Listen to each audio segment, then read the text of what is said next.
So today we will discuss the topic about cardiac cycle.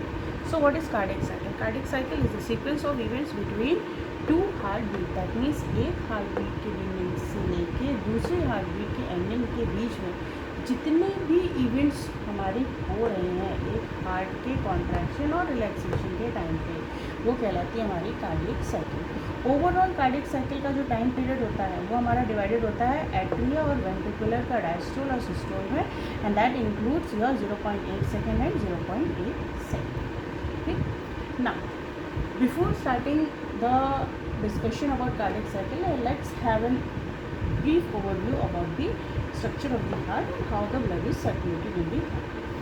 हमें पता है कि हार्ट में जो ब्लड ट्रांसपोर्ट हो रहा है वो हमारे दो सर्कुलेशंस में होता है, एक पल्मोनरी सर्कुलेशन और एक systemic circulation. Pulmonary circulation that means जब लंग्स से हार्ट के बीच में ब्लड ट्रांसपोर्ट हो रहा है, अगर कहीं को भी वर्ड लगा है pulmonary that means it is related to lungs. So that means if there is circulation between the lungs and the heart that is called pulmonary circulation.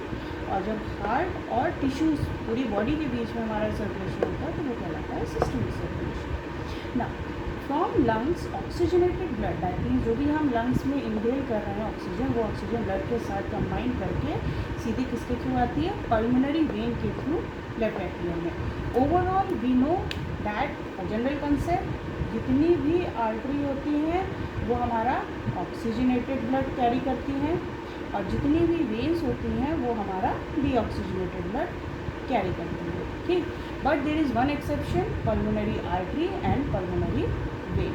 Pulmonary vein हमारा ऑक्सीजनेटेड ब्लड कैरी करती है from lungs to the left atrium, and pulmonary artery carry deoxygenated blood from left right ventricle to the lungs. ठीक, ना lungs से pulmonary vein के through oxygenated blood हमारा transport होता है and it passes from left atrium to left ventricle through bicuspid valve, and left ventricle से semilunar valves जो होती है that is aortic valve and pulmonary wall.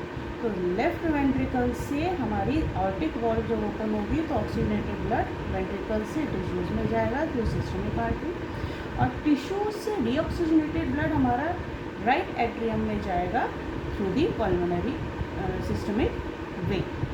ठीक, because vein is the one which carries deoxygenated blood. फिर right atria से जब tricuspid valve open होंगी तो ब्लड हमारा राइट वेंट्रिकल में जाएगा, and this right ventricle then passes the blood deoxygenated blood through pulmonary artery to the lungs जब यहाँ पे पल्मोनरी वॉल्व ओपन होगी। ठीक, now the cardiac cycle we know that there are 4 events. अभी हमने बताया था कि एक हार्ट बीट से लेके दूसरी हार्ट बीट के बीच में जितने भी इवेंट्स हमारे हो रहे हैं वो कहलाते हैं, वो सारे इवेंट्स आते हैं हमारे कार्डियक साइकिल के अंदर। दैट मीन्स एक साइकिल में डायस्टोल भी हो रहा है और सिस्टोल भी हो रहा है, and this diastole and systole events are occurring in atria and ventricles.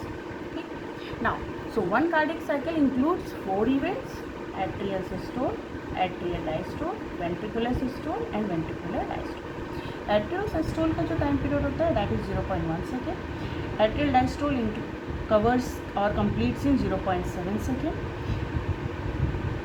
combines together to form the overall atrial diastole and systole to complete in 0.8 seconds.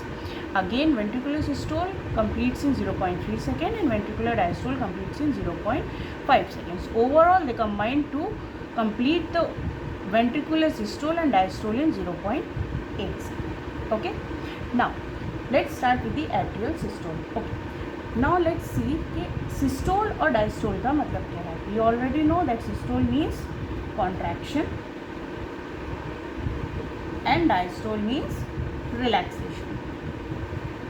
ठीक, तो systole का मतलब है contraction, diastole का मतलब है relaxation। तो इसका मतलब क्या है कि जब हमारा एट्रिया कॉन्ट्रैक्ट करेगा तो ब्लड हमारा एट्रिया से वेंट्रिकल में पास करेगा। Now see right atria right left atria दोनों ही हमारे एट्रिया अपर साइड में होते हैं और वेंट्रिकल्स हार्ट के लोअर पोर्शन में। Means these are the 4 chambers of the heart, right atria, right ventricle, left atria, left ventricle.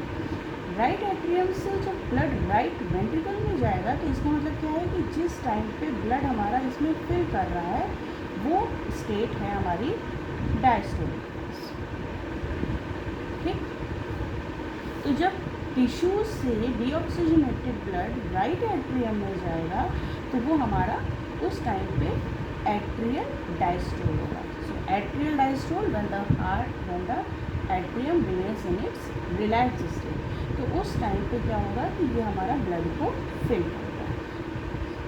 Then when the right atrium will contract, the blood will flow from right atrium to right ventricle. Similarly, जब ये हमारा diastolic phase में होगा तो ये blood को fill करेगा, means relax होगा तो फिल करेगा, और उसके बाद हमारा लेफ्ट एट्रियम से लेफ्ट वेंट्रिकल में ब्लड ट्रांसपोर्ट होगा when the bicuspid valve will open. Now let's start with the atrial systole phase and atrial diastole.